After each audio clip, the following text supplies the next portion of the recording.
ఈ పరిశుద్ధ గ్రంథములో వాక్యమును ఏ దానితో పోల్చబడినది? ఈ పరిశుద్ధ గ్రంథములో 66 పుస్తకాలు కలిగిన ఈ పరిశుద్ధ గ్రంథం అనే బైబిల్లో వాక్యమును ఏ దానితో పోల్చబడినది అని అంటే దాదాపు 12 విధాలుగా ఇక్కడ మనకి దేవాది దేవుడు తెలియపరుస్తున్నాడు. ఈ వాక్యమును ఇన్ని విధాలుగా 12 విధాలుగా తెలపబడుతూ ఉన్నప్పుడు మనం మొట్టమొదటిగా ఆ దేవాది దేవుడి యొక్క వాక్యమనంట దీపముతో పోల్చబడినది. ఏమని చెప్పండి?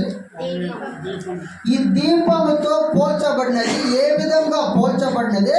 మొట్టమొదటిగా దీపముతో పోల్చబడినది ఆయన చెబుతూ ఉన్నాడు. ఆ గ్రంథములో ఎక్కడ మనకి దేవాది దేవుడు చూపిస్తున్నా అంటే కీర్తనల గ్రంథము 119వ అధ్యాయము 105వ వచనం మనం చూసుకున్నట్లయితే అక్కడ దేవుడు మనకి తెలియపరుస్తున్నాడు. ఈ 12 విధాలుగా మొట్టమొదటి విధం ఏంటంటే దీపముతో పోల్చాడు వాక్యము. ఏదాంతో పోల్చాడు తల్లి? ఈ దీపం అంట నా పాదములకు దీపమై ఉన్నది. ఇప్పుడు కారు చీకట్లో వెళ్తున్నాడు ఒక మనిషి.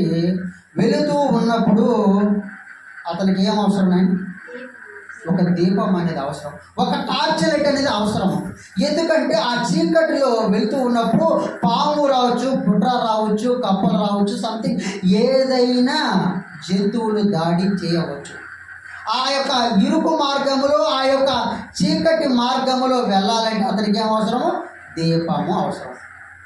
మనిషికి భౌతికంగా ఈ దీపం ఏనా అవసరమో ఆ చీకటిలో నడుచుకుని వెళ్ళేదానికి ఈ దీపం అనేది వెలుగుగా ఉంటుందో దేవుడు అంటున్నాడు. ఆత్మీయంగా కూడా ఈ వాక్యము దీపముతో పోల్చాడు. ఏదాంతో పోల్చాడు తల్లి? దీపంతో పోల్చాడు. ఎందుకంటే నువ్వు సరైన పద్ధతిలో చీకటిలో నుంచి ద్రోడి వెలుగులోకి నువ్వు వెళ్ళాలంటే ఏం అవసరమైనా దీపం అనేది అవసరం. ఈ యొక్క భౌతికంగా మానవుడికి దీపం అనేది చీకటి నుంచి వెళ్ళేదానికి అవసరమైతే ఆత్మీయంగా అంట ఈ వాక్యం అనేది దీపముగా నీకు కనబడుతూ ఉన్నదంట. ఆ దీపము వల్ల ఈ వాక్యము నువ్వు చదివినట్లయితే వెలుగును ఇస్తూ ఉన్నది. దేవుని నామానికి మహిమ కలుగునట్లుగా. ఎందుకంటే ఆత్మీయంగా దేవుడు అంటున్నాడు మొట్టమొదటిగా ఈ 12 విధాల్లో దీపము వలె. దీపము వెలిగించినప్పుడు ఎలా వెలుగు వస్తుందో నీ యొక్క వాక్యమును చదివితే నీకు ఎలా ఉంటుంది? నీ యొక్క చీకటి యొక్క అంధకార శక్తుల నుంచి విడిపించబడి నీ యొక్క బాధలు, దిగులు, యాతన, చింత యావత్తు సమస్తము తొలగించబడి నీ జీవితంలో ఒక వెలుగునిచ్చే విధముగా ఉపయోగపడుతూ ఉన్నది ఈ యొక్క వాక్యము అని మొట్టమొదటిగా తెలియజేశాడు. రెండవదిగా పాలతో పోల్చబడినది. ఎంతలే రెండవది ఎంతలే? ఈ పాలతో ఎలా పోల్చబడినదంటే వాక్యానుసారంలో మనం చూసుకున్నట్లయితే 1 పేతురు 2వ అధ్యాయము 3వ వచనం. రెండవది వాక్యం అంటే ఏదాంతో పోల్చబడింది తెలుసా? పాలతో పోల్చబడింది. ఈ పాలతో ఎలా పోల్చబడినది అంటే పాలు భౌతికంగా ఎవరికి అవసరమైనా పాలు అనేది అంటే పెద్దవారు కాదు, అప్పుడే పుట్టిన పసికంది పిల్లలకు, పసి బిడ్డలకు అక్కడ అంటున్నాడు. అప్పుడే జన్మించిన శిశువుల కంట ఆ శిశువులను బట్టి పోల్చుతున్నాడు. అక్కడ మొట్టమొదటి ఆడు ఏమంటున్నట్టే అప్పుడే జన్మించిన శిశువుడు ఎలా ఉంటాడంటే చూసేదానికి చక్కగా ముద్దుగా చూడ చక్కగా ఉంటాడు. ఓకేనా? ఎలా ఉంటాడు తల్లి? శిశువు ఎలా ఉంటాడో అప్పుడే జన్మించిన బిడ్డ చక్కగా అందంగా, ఒకవేళ అందంగా లేకపోయినా తల్లికి కానీ తన బంధువులకి వెళ్తాడో మంచి చక్కటి బిడ్డ పుట్టాడు అంటాడు. అక్కడ తెలుపుతూ ఉన్నాడు. ఆ వాక్యం అనంట అక్కడ మొట్టమొదటిగా శిశువును పోలిన వారి. శిశువును ఎలా పోలిన వారంటే పసికందును, అప్పుడే పుట్టిన జన్మించిన ఆ పసికందు ఆ బిడ్డ ఎలాగైతే చూడ ముచ్చటగా ఉంటాడో, చూడ చక్కగా ఉంటాడో ఆ శిశువును పోలిన వారుగా ఉండాలంట. ఇది ఈ వాక్యానుసారంగా నడిచిన వారు. ఈ వాక్యానుసారముగా నడిచిన వారు, వాక్యాన్ని చదివిన వారు, వాక్యము నిత్యములు చదివిన వారు.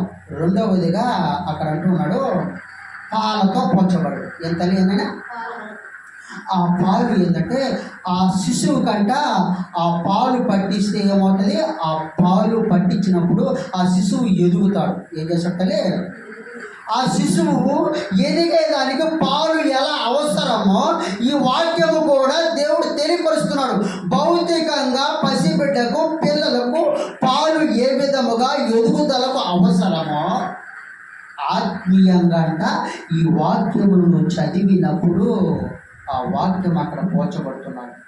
ఆత్మీయంగా నువ్వు వాక్యములు చదివినప్పుడు పిల్లవాడికి పాలు ఎదుగుదలకు ఎలాగ అవసరం అవుతుందో నువ్వు వాక్యములు చదివినప్పుడు ఏమవుతుంది, నీ యొక్క ఆత్మీయమైన ఎదుగుదలకు ఈ యొక్క వాక్యము అవసరం అవుతుంది. ఎంతలే ఆత్మీయమైన ఆహారము ఆ వాక్యము అవసరం అవుతుందని ఆ పసికందును ఆ పసిబిడ్డని రెండవది పాలదిని ఆడ చూపించడం జరిగినది పరిశుద్ధ గ్రంథంలో. ఆ విధంగా ఈరోజు దేవుడు నీకు తెలియపరుచుకున్నాడు. రెండవదిగా పాలతో పోల్చినాడు, శిశువులతో పోల్చినాడు. ఆ విధంగా నువ్వు నడుచుకున్నట్లయితే నీ యొక్క ఎదుగుదలకు మొట్టమొదటగా వాక్యం అనేది నీకు ఎదుగుదల ఎందు, నీ యొక్క నడతల ఎందు, చెడు నడతల ఎందు, అన్ని విషయముల ఎందు సరి చేసుకునేదానికి నీ ఎదుగుదలకు వాక్యం అనేది సహాయపడుతూ ఉందని దేవుడు రెండవదిగా ఇక్కడ తెలియపరిచాడు. ఇక్కడ కూర్చున్న బిడ్డలకు, ఈ ఛానల్ ద్వారా వీక్షిస్తున్న బిడ్డలకు దేవాతి దేవుడు వాక్యము ఏ దానితో పోల్చబడుతుందో రెండో అంశముగా తెలపబడింది. మూడో అంశమంట వాక్యమును ఏ దానితో పోల్చబడినదంటే మూడవదిగా కత్తితో పోల్చబడి. ఏం తల్లి? కత్తితో పోల్చబడి తల్లి. ఈ కత్తి ఎవరికి అవసరము? ఎవరికి అవసరము? నరహంతకులు కాదు. కత్తి అనేది ఖడ్గము సైనికులకి అవసరం. ఎందుకంటే సైనికులు ఈ యొక్క తలలో హెల్మెట్ ధరించుకుంటారు, ఈ యొక్క శరీరంలో ఈ యొక్క ఛాతీ భాగంలో డాలు అనేది పట్టుకొని ఉంటారు. మూడవదిగా ఏం చేస్తారు, ఆ చేతికి ఖడ్గం అనేది పట్టుకుంటారు. ఎందుకంటే హెల్మెట్ తలకు దెబ్బ తగలకుండా ఆ డాల్ అనేది తన శరీరములకు ఎదుటివాడు గాయపరిచేటప్పుడు తన అడ్డము పెట్టుకునేదానికి డాల్ అనేది అవసరము. తదుపరి ఆ యొక్క ఛాతీకి కూడా ఆ యొక్క శరీరానికి కూడా సరైన కవచమును అక్కడ ధరించుకొని ఉంటాడు. మూడవదిగా చేతికి ఆ యొక్క కత్తిని ఎలాగైతే పట్టుకొని తన ప్రాణము కోసము పోయకుండా, తన ప్రాణము ఎదుటి వారి దగ్గర పోకుండా తను ఎందుకు రక్షించుకుంటాడంటే ఆ విధంగా రక్షించుకునేదానికి ఏ విధంగా అవసరం అవుతుందో కత్తి ఈరోజు కూడా దేవుని వాక్యం అంట రక్షణయు శిరస్థానము వలె ఈ యొక్క సైనికుడికి ఎవరికైతే అవసరం అవుతుందో కత్తి, అదే విధముగా నీకంట భౌతికంగా సైనికుడికి రక్షణ కల్పించేదానికి ఎన్ని ధరించుకుంటాడో ఆత్మీయంగా అంట మనకి ఏం కావాలి, ఆత్మీయ అనే ఖడ్గము మనం ధరించుకోవాలి. ఏం ధరించుకోవట్లే ఏమైనా ఆత్మీయ అనే ఖడ్గము వాక్యమును మనము ధరించుకొని ఉండాలని ఇక్కడ మనకు తెలియజేస్తున్నాడు. ఈ ఆత్మీయ ఖడ్గమును ఎలా ధరించుకోవాలంటే ప్రతి నిత్యము వాక్యమును చదువుతూ ఉన్నట్లయితే ఏం చేస్తావు, ఆత్మీయ అనే ఖడ్గమును ధరించుకునేవాడు అవుతావు. ఎందుకంటే సాతాను నిన్ను కించపరిచిన నువ్వు అనగద్రొక్కబడడానికి అవకాశం ఉండదు. ఎందుకంటే ప్రతి నిత్యము ఆత్మీయ అనే ఖడ్గము వాక్యమును చదివినట్లయితే ఎంతలే ఏనా అలాగా ఈరోజు నువ్వు ఆత్మీయ ఖడ్గము అనే వాక్యమును చదవగలుగుతావా, చదువుతావా, సిద్ధముగా ఉన్నావా? అయ్యా నేను ఈరోజు ఈ క్షణము నుంచి భౌతికంగా నా శరీరమును కాపాడుకునేదానికి నేను లేను. ఎందుకంటే ఈరోజు నేను బ్రతికున్నానంటే ఎంతోమంది నాయన కరోనా టైంలో ఆకుల వల్ల రాలిపోయాం. ఈరోజు ఎంతోమంది యాక్సిడెంట్ల వల్ల సంథింగ్ ఎన్నో విధాలుగా చనిపోతూ ఉన్నారు మనుషులు. కానీ ఈరోజు నేను సజీవ లెక్కలో దేవుడు నిలబెట్టి ఈరోజు ఉంచాడంటే ఈరోజు నువ్వేం చేయాలి, ఆత్మీయ అనే ఖడ్గమును నువ్వేం చేయాలి, ధరించుకోవాలి. ఆత్మీయమైన ఖడ్గము ఎలా దొరుకుతుందంటే వాక్య రూపంలో కనబడుతుంది. అలాగా మూడవదిగా ఆత్మీయ అనే ఖడ్గము కత్తి నువ్వు పట్టుకుంటావని దేవుడు నిన్ను ఆశపడుతూ ఉన్నాడు. ఆశపడుతూ ఉన్నాడు కనుక ఈరోజు నువ్వు దేవుని యొక్క ఆశ నువ్వు తీర్చేవాడుగా నువ్వు ఉండాలని ఆశపడుతూ ఉన్నాడు. తర్వాత 4వదిగా అంటూ ఉన్నాడు, నా మాట అగ్ని వంటిది కదా, బండను బద్దలు చేయు సుత్తి వంటిది కదా. ఓకేనా? ఇక్కడ ఏం చేస్తున్నాడు? 4వదిగా సుత్తితో పోలుస్తున్నాడు. వాక్యం లేదంతా పోలుస్తున్నాడు తల్లి. 4వదిగా సుత్తితో పోలుస్తున్నాడు. 5వదిగా ఏంది? నిప్పుతో పోలుస్తున్నాడు. ఏం తల్లి? ఏనా? దేవుని యొక్క వాక్యం అంట ఏ దానితో పోల్చబడిందో తెలియజేస్తున్నాను. 4వదిగా నిప్పుతో పోలుస్తూ ఉన్నాడు. 5వదిగా ఏం చేస్తున్నాడు? నేను సుత్తితో పోల్చుకున్నాడు. నిప్పు ఎలా ఉంటుందంటే ఫైర్ ఉండేదానికి నిప్పు అవసరం. కానీ నిప్పు అనేది గ్రంథంలో ఏ విధంగా తెలియపరిచారంటే నిప్పు అనే వాక్యమును మనకు తెలియపరుస్తున్నాడు. ఇప్పుడు సపోజు కొద్దిగా చెత్త ఉంది ఒక దగ్గర, ఆ చెత్త నువ్వు ఏం చేస్తావు? తగలబెట్టావు. తగలబెట్టి క్లియరెన్స్ అయిన తర్వాత అక్కడ చేసిన తర్వాత ఎలా ఉంటుంది? శుద్ధంగా ఉంటుంది, పరిశుద్ధంగా ఉంటుంది. అదే విధముగా నిప్పు ఏం చేస్తుంది? చాలా విధాలుగా ఉపయోగపడుతుంది. ఒకటి సామెత ఉంది, ఒక అగ్గిపుల్లంట 10 ఇళ్ళైనా తగలబెట్టదంట. కానీ అది కాదు ఈరోజు. భౌతికంగా ఆ విషయమైన ఆత్మీయంగా అంట ఈ నిప్పు అంట నీలో రగిలించబడే విధముగా ఉంటుందంట. ఈ నిప్పు అనేది ఎలా రగిలించబడుతుందంటే దేవుని వాక్యమును డైలీ చదివినట్లయితే. ఎలా తెలియదు? దేవుని వాక్యమును డైలీ చదివినట్లయితే నిప్పు వలె నువ్వు ఫైరుగా ఉంటావు.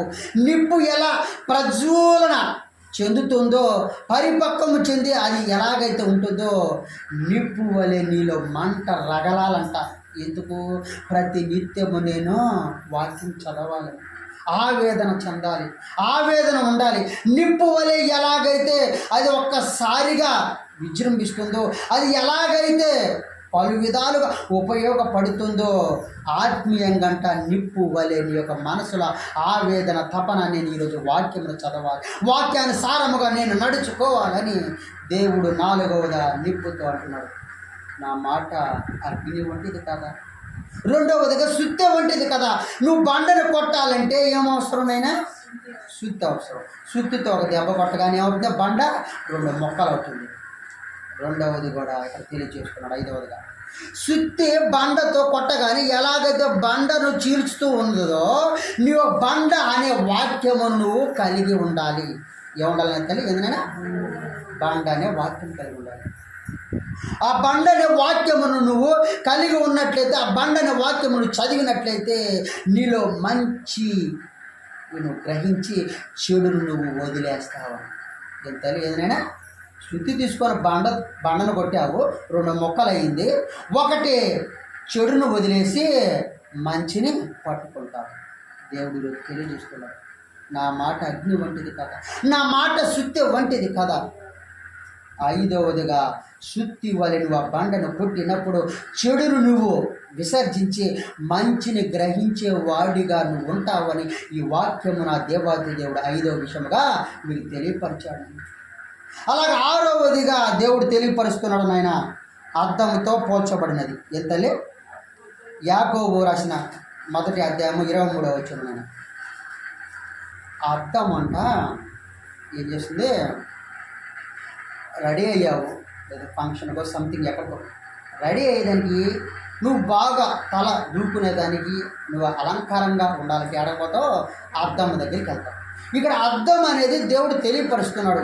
నువ్వు చక్కగా ఉండేదానికి, నీ తల భాగాన్ని సరి చేసుకునేదానికి అద్దము దగ్గరికి అయితే ఎలాగైతే గలగతావో అక్కడ 2 విషయములు తెలియపరిచాడు.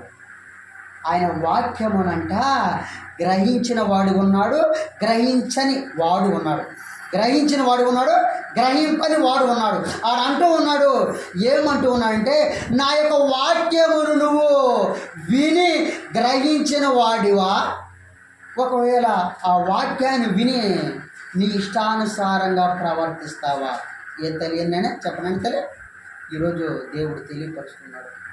నువ్వు ఆ వాక్యమును విని చక్కగా దేవుని యొక్క నడవడికలో ప్రవర్తన చక్కగా నడుచుకున్న వాడు గలగాలని, కేవలము నీ అద్దము దగ్గరికి వెళ్ళి జస్ట్ ఏదో దూకున్నాము చక్కగా ఉందని వెళ్ళిపోయి తర్వాత ఏం చేస్తావు, అక్కడికి వెళ్ళిపోతావు. జస్ట్ వస్తావు, చూసుకుంటావు, సరి చేసుకుంటావు, వెళ్ళిపోతావు. దేవుడు అంటున్నాడు ఇక్కడ వాక్యము, జస్ట్ నువ్వు వచ్చి అద్దము దగ్గర చూసుకొని నీ ఒక ముఖ కాంతిని చూసుకొని వెళ్ళిపోయేటట్టు ఉండకూడదు. దేవుని వాక్యమును వినినప్పుడు దాని యొక్క నడవడికలో నడిచి ప్రవర్తన ఎందు సరి చేసుకొని ఆ ప్రవర్తన ఎందు నడవడికలు ఎందు నడచాలనైనా నడుచుకోవాలని అద్దం అనే వాక్యమును పోల్చబడినది. ఈరోజు అద్దములాగా ఈ యొక్క వాక్యమును నువ్వు చూచుకొని నడతల ఎందు సరిచూసుకొని వెళతావని దేవుడు అద్దముతో వాక్యమును పోల్చబడినట్టు జరిగింది. తదుపరి అంటూ ఉన్నాడు, నువ్వు సరి చేసుకుంటావని. అద్దములో నీ ముఖమును ఎలాగైతే సరి చేసుకుంటావో ఈ వాక్యమును నువ్వు చదివినప్పుడు నువ్వు కూడా నీ ప్రవర్తన అన్ని విషయంలో, ఒకటి కాదు అన్ని విషయంలో నువ్వు సరి చేసుకోగలుగుతావని దేవుడు అద్దముతో పోల్చబడినది వాక్యం. తర్వాత అంటున్నాడు దేవుడు, ఆయన విత్తనముతో పోల్చబడింది. ఆయన ఈ యొక్క విత్తనమును దేవాది దేవుడు యేసు ప్రభువు ఉపమాన రీతిలో చెప్పాడు. నేను సింపుల్గా చెప్తాను. విత్తనముతో ఎలా పోల్చబడినదంటే ఆడ ఉపమాన రీతిలో 4 విధాలుగా ఉంది. ఎన్ని విధాలుగా అవుతుంది? 4 విధాలుగా. ఈ విత్తనముతో వాక్యములు ఎలా పోల్చబడినంటే మొట్టమొదటికంట త్రోవపడిన విత్తనములు ఎంత లేదైనా, రెండవదిగా రాతి నేల మీద పడిన విత్తనములు, మూడవదిగా ఎంతలే ముళ్ళ పాలలో పడిన విత్తనములు. ఓకేనా? ఇక్కడ చెబుతూ ఉన్నాడు. 4వదంట మంచి నేల మీద పడిన విత్తనములు. త్రోవ పడిన విత్తనములు ఎలా ఉంటాయంటే జస్ట్ వస్తూ ఉంటారు, పోతూ ఉంటారు, దానికి దిక్కు మక్కు లేదు. అది లాస్ట్కి ఫలించదు, ఫలింపు ఇవ్వదు, కేవలం నామమాత్రంగానే ఉంటుంది. త్రోవ పడిన విత్తనములు ఎందుకు ఫలించవని దేవుడు తెలుసు. రెండవది రాతి నేల మీద పడిన విత్తనములు ఎలా ఉంటాయంటే ఆ వేర్లంటే స్టాండర్డ్గా ఉండవంట. ఏనైనా రాళ్ళల్లో విత్తనాలు ఇస్తే ఏముంటుంది, ఆ రాళ్ళ మధ్య ఇరేళ్ళ మధ్య పడినా ఎందుకు ప్రయోజనం ఉంది. ఆ వేర్లు స్టాండర్డ్ ఉండవు. దేవుడు తెలియజేస్తున్నాడు. విత్తనముతో వాక్యమును ఎందుకు పోల్చబడినది అంటే నువ్వు మొట్టమొదట త్రోవపడిన విత్తనముల వల్ల ఉండకూడదు. రెండవది రాతి నేల మీద పడిన విత్తనములు ఎందుకు పనికి రాని విధముగా ఉండకూడదు. మూడవది అంటున్నాడు, ఒకవేళ ముళ్ళ పొదలో నేను వేసావా విత్తనములు, అవి కూడా నువ్వు ఏ దానికి పనికిరావు. ఎందుకంటే ముళ్ళ పొదల్లో వేసిన విత్తనములో ఒకవేళ ఫలింపు వచ్చినా నువ్వు అక్కడ పోయి తీసుకోలేని పరిస్థితుల్లో నువ్వు ఉంటావు. ఈ 3 విషయములు తీసివేసి అక్కడ 4వది ఏం చెప్పాడంటే మంచి నేల మీద పడిన విత్తనము వలె నువ్వు ఉండాలని విత్తనముతో పోల్చాడు. నేను ఏదంతా పోల్చాలి, మంచి నేల మీద పడిన విత్తనములతో పోల్చాడు. మంచి నేల మీద పడిన విత్తనములు ఎలా ఉంటాయంటే ఆ విత్తనములు మొలిచి అభివృద్ధి పడి ఫలము చేకూర్చి ఆ యజమానుడికి ఫలభరితముగా ఫలించేటట్టుగా ఉంటాయి. ఎంతగానే మంచి నేల మీద పడిన విత్తనాలు ఎలా ఉంటానైనా యజమాని సంతోషపడేటట్టు ఉంటాయి. ఒక రైతుని సంతోషపడేటట్లు చేస్తాయి మంచి నేల మీద పడిన విత్తనములు. యేసు ప్రభువు విత్తనముతో ఆ ఉపమానం చెప్పిన సందర్భం ఏంటంటే మంచి నేల మీద పడిన విత్తనములు ఆ యొక్క అభివృద్ధి ఫలములు ఎలాగైతే రైతుకి రుచి చూడగలిగేటట్టు చేస్తాయో, ఆనందమును ఎలాగైతే కలుగజేస్తాయో నువ్వు కూడా అంట ఈ యొక్క అభివృద్ధి దేవుని యందు నడవడికలు నడిచేవాడిగా అభివృద్ధి నువ్వు పొందే విధముగా, నువ్వు ఫలభరితముగా ఉండే విధముగా మంచి నేల మీద పడిన విత్తనముల వల్ల నువ్వు ఉండాలని ఆశపడుతున్నావు. నువ్వు మంచి నేల మీద పడిన విత్తనములను అభివృద్ధి పొందాలంటే, అభివృద్ధి చెందాలంటే, ఫలభరితంగా నువ్వు ఉండాలంటే ఏం చేయాలి? నువ్వు ఏం చేయాలి? వాక్యములు చదవాలి. అందుకు దేవుడు అన్నాడు విత్తనముతో పోల్చాడు. ఈ విత్తనముతో పోల్చినప్పుడు ఆ విత్తనం అనే వాక్యమును నువ్వు చదివినట్లయితే నీ యొక్క ఎదుగుదల ఏందో అన్ని విషయములు ఫలభరితంగా ఉన్నట్లయితే లాస్ట్కి ఎక్కడ చేరుతుంది? పరలోకం చేరతాం. ఎక్కడ చేరుతుంది? ఎక్కడికి? పరలోకం చేరాలని ఆయన ఆశ. అందుకు వాక్యం అనేది ఇన్ని సాదృశ్యాలుగా చూపుతూ ఉన్నారు. ఈ వాక్యం అనే విత్తనం అనే వాక్యం నువ్వు చదివినట్లయితే నువ్వు ఆ పరలోక రాజ్యములో ఆయన దగ్గరకు వెళ్ళాలని ఆశపడుతున్నారు. అటువంటి ఆశ కలిగిన వారు ఇక్కడ కూర్చున్న వారైతే, ఈ ఛానల్ ద్వారా చూస్తున్న వారైతే దేవుని నామానికి మహిమ కలుగును కాక. ఒకసారి దేవుడికి చప్పట్లు కొట్టున్నాను. ఎందుకంటే ఆ పరలోక రాజ్యంలోకి నువ్వు రావాలని నా దేవాది దేవుడు ఆశపడుతున్నాడు. నా బిడ్డ, నా వాక్యమును చదివ నేను చెప్పిన సూచన తప్పనలు ప్రతి ఒక్క విషయంలో వాక్యంలో ఈ యొక్క గ్రంథంలో చెప్పిన విషయములను బట్టి నువ్వు గ్రహించి చదివినట్లయితే పరలోక రాజ్యంలో నా దగ్గరికి వస్తావని 1000 కన్నులతో ఎదురు చూస్తూ ఉన్నాడు ఆ దేవాది దేవుడు. రెండవ రాకడలో త్వరితగతిన వస్తూ ఉన్నాడు. తదుపరి మాట నైనా వెండితో పోల్చబడినది. ఏంటది నైనా? వెండితో పోల్చబడినది. ఈ వెండితో ఎలా పోల్చబడినదో కీర్తన గ్రంథం 12వ అధ్యాయము 6వ వచనం. దేవుడు అంటున్నాడు వెండితో ఎందుకు పోల్చాడంటే, యెహోవా మాటలంట. యెహోవా మాటలు అనే మాటలు అంటే యెహోవా వాక్యము. దేవుడు డైరెక్ట్గా వచ్చి మనతో మాట్లాడతాడా? మాట్లాడతారా? దేవుడు డైరెక్ట్గా వచ్చి మాట్లాడాలంటే నాయన సాదృశ్యంగా ఏం చూపించాడంటే, నాయన నేను వచ్చి డైరెక్ట్గా మాట్లాడడం కాదు, నేను వచ్చి నీతో మాట్లాడుతానంటే ఎలా మాట్లాడతానంటే ఒక దైవ సేవకుడు చెప్పే మాటల వల్ల నేను మాట్లాడతా. నీ యొక్క పరిశుద్ధ గ్రంథములో నేను ఇచ్చిన యొక్క మాటలు వాక్యం అనేది నువ్వు చదివినట్లయితే నీతో నేను ముక్కు సూటిగా మాట్లాడతాను. ఇక్కడ తెలియపరుస్తున్నాడు. నా మాటలు ఎలా ఉంటాయంటే, దేవుడు ఆ యొక్క వెండినంట 7 మార్లు ఏం చేస్తారు కంస వాళ్ళు? ఏమైనా ఆ కంసల వాడు వెండిని తయారు చేయాలంట 7 మార్లు దాన్ని నానా విధాలుగా కష్టపడాలని తెలియజేస్తున్నాడు.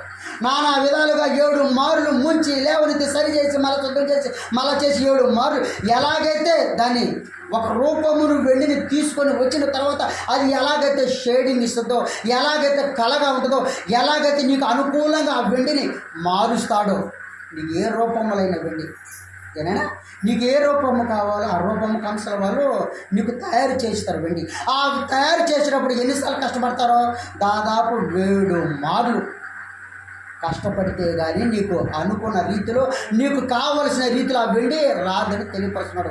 అదేవిధంగా ఆ వెండిని ఎంత కష్టపడితే దాని యొక్క రూపము వస్తుందో, దేవుని యొక్క వాక్యం అంట వెండితో పోల్చబడినది.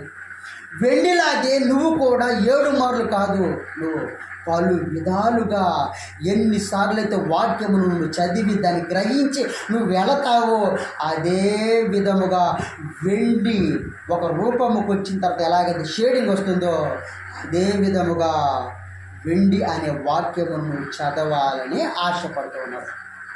ఆ వెండి అనే వాక్యము నువ్వు చదివినట్లయితే లాస్ట్కి నువ్వు వెండి వలె నువ్వు షేడింగ్ వచ్చి కలగా ఒక పరిపక్వమును చెంది అభివృద్ధి పొందేవాడుగా నువ్వు ఉంటావని ఆశపడుతున్నాడు. తదుపరి మాట నేను బంగారంతో పోల్చాడు. తదుపరి మాట ఏం తల్లి నేనా? తదుపరి మాట బంగారంతోనూ తేనెతోనూ పోల్చబడ్డాది. ఈ బంగారంతో ఎలా పోల్చబడినదో ఒకసారి చూద్దాం. కీర్తన గ్రంథము 19వ అధ్యాయము 10వ వచనం. నాయన అక్కడ 2 విధాలుగా చెప్పారు తల్లి. ఏదైనా ఒకటి బంగారము, రెండవది జుంటె దేనే దారాలు. బంగారము కంటే ఆయన మాటలు ఎలా ఉంటాయంటే నాయన, బంగారంలో కొన్ని రకాలు ఉన్నాయి. ఎన్నుండే తల్లి? ఎన్నుండేనా? 24 క్యారెట్స్ మామూలు బంగారం ఉంటుంది. కానీ ఆయన ఏమంటున్నాడంటే బంగారము కంటే అంతకంటే 24 క్యారెట్ మంచి కేడియము బంగారము ఎలాగైతే ఉంటుందో, ఆయన యొక్క మాటలు కూడా ఎలా ఉంటాయంట, బంగారము కంటే విలువైన మాటలు. ఎంత లేదన్నా బంగారము కంటే విలువైన మాటలు, మంచి కేడివి గలగ బంగారమైన మాటలు నీకు కలగాలంటే వాక్యమును ప్రతి నిత్యము నువ్వు చదివినట్లయితే, ఆ బంగారము కలిగిన వాక్యమును చదివినట్లయితే నువ్వు కూడా షేడింగ్ వచ్చి నువ్వు బంగారు రూపమును దాల్చుకుంటావు అని ఆశపడుతున్నాడు. రెండవదిగా తదుపరి మాట ఏమన్నాడు? తేనెతో పోల్చున్నాడు. తేనె ఉన్నది, తేనెలో ఇంకొక రకం కూడా ఉంది నాయన, జుంటే తేనె. నేను ఈ మధ్య యూట్యూబ్లో చూస్తూ ఉన్నప్పుడు ఆ యూట్యూబ్లో ఒక అతను ఒక పల్లెటూరి ఆ అరణ్యంలో ఆ పల్లెటూరులో వెళ్తున్నప్పుడు అడవిలో కూడా వెళ్తే ఆడ మట్టి ఒక మూసలో నుంచి ఆ యొక్క మట్టి ముద్దల నుంచి తేనె తీస్తున్నాడు. ఇది ఏంట్రా బాబు మట్టిలో నుంచి తీస్తున్నాడని నేను చూశాను. ఆ వీడియో పూర్తిగా చూసిన తర్వాత అప్పుడు ఆ పిల్లవాడు అంటున్నాడు జుంటె తేనె అంట. ఏం తేనె అంటలే జుంటె తేనె. నేను ఎప్పుడు ఎన్నానాయన వాక్యంలో నేను చూడాల ఏంద్రా జుంటి తేనె అర్థం కదా. దాసుడు కూడా పాట కూడా ఉంది కదా, జుంటె తేనె దారాల కన్నా యేసునామం అనే పాట ఉంది. లాస్ట్ ఆ యూట్యూబ్లో చూసిన తర్వాత ఆ జుట్టు తేనె తీసిన తర్వాత వాళ్ళు టేస్ట్ చూసిన తర్వాత అసలు ఆ తేనె కంటే అమృతంగా ఉంటుందంటారు. ఇప్పుడు యూట్యూబ్లో సెర్చ్ చేసినా కూడా ఆ జుట్టు తేనె అనేది ఏంది, ఎలా ఉంటుందో ఏముంటుందో అది చూపిస్తాడు. దేవుడు అంటున్నాడు అక్కడ మొట్టమొదటిగా మేలిమమైన బంగారం వలె వాక్యములతో పోల్చబడ్డాడు. మేలిమైన బంగారం వలె నువ్వు షేడింగ్ వచ్చి ఆ బంగారము కంటే విలువైన మాటలు వాక్యం అనేది నువ్వు చదవాలని ఆశపడతావు. తదుపరి తేనె, అంతేకాక జుంటె తేనె దారల తీపి కన్నా మధురమైన విధముగా ఈ వాక్యమును కలిగి ఉండాలని ఆశపడుతున్నాడు.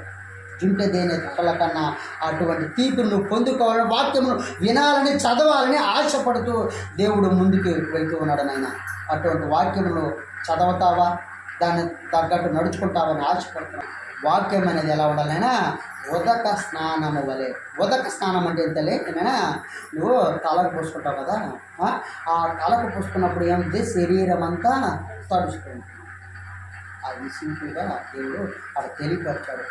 నీరుతో వాక్యమును పోల్చబడ్డాడు.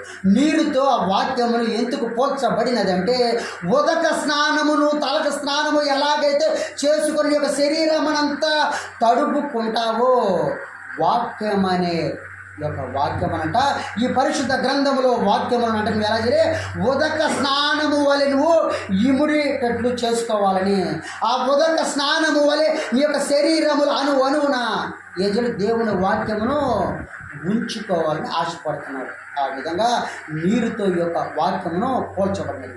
లాస్ట్ గంట జీవ ఆహారము ఏం తెలియదునా, లాస్ట్గా ఆహారంతో పోల్చబడింది.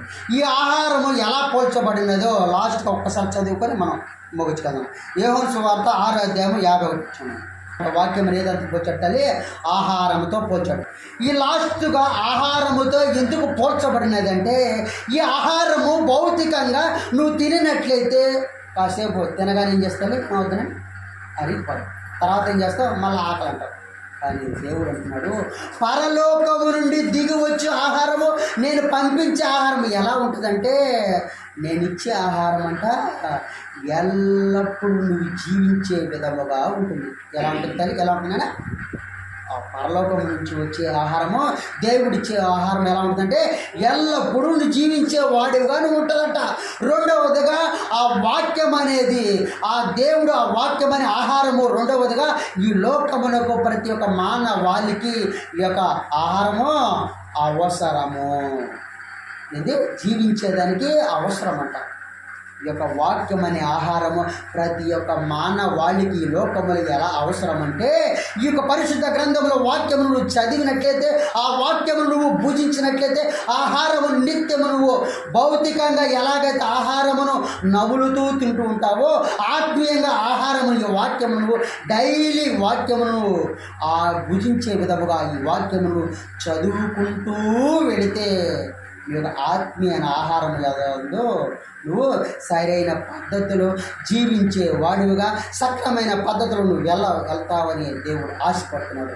లాస్ట్గా ఆ వాక్యం అంట ఆహారం అనే ఆహారము యేసుక్రీస్తు వారి శరీరముగా పోల్చబడినది. యేసుక్రీస్తు వారి శరీరమును ఈ లోకములోకి వచ్చి తన యొక్క శరీరమును అర్పించి వెళ్ళిపోయాడు. ఆ యొక్క శరీరము అనే వాక్యమును భౌతికంగా ఇక్కడ లేకపోయినా ఆత్మీయంగా వాక్య రూపములో ఆయన శరీరము మనకి కనబడుతున్నది. ఆ విధంగా లాస్ట్గా ఈ ఆహారము జీవ ఆహారంతో ఎందుకు పోల్చాడంటే ఆహారము ఆ యొక్క జీవ ఆహారము కలిగిన వాక్యము నువ్వు చదివినట్లయితే నువ్వేం చేస్తావో నీ ఎదుగుదల ఎందు అన్ని విషయములందు జీవించే వాడివుగా ఎల్లకాలము నువ్వు పరిపక్వము చెంది దేవుని యొక్క నడతలో ప్రతి నిత్యము నువ్వు ఒడిదుడుకులు లేకుండా సరైన పద్ధతిలో ఆయన వైపు వెళ్ళినట్లయితే మంచి భవిష్యత్తు నువ్వు చవి చూస్తావని ఆశపడుతూ అలాగా నువ్వు కూడా సరైన మార్గంలో నడుస్తావని ఆశపడుతూ కూర్చున్న బిడ్డలకి, ఛానల్ ద్వారా చూస్తున్న బిడ్డలకి ఇన్ని విధాలుగా 12 విధాలుగా వాక్యమును చూపించడము పోల్చబడినది జరిగినది. ఆ విధంగా నువ్వు నడుచుకుంటావని ఆశపడుతూ ఈ యొక్క వాక్యాన్ని మీకును దేవాది దేవుడు ఆ యొక్క లోకం నుంచి పరలోకం నుంచి మంచి విలువైన వాక్యము మన అందరికీ వినిపించిన దేవుడు కృతజ్ఞతలు తెలుపుకుంటూ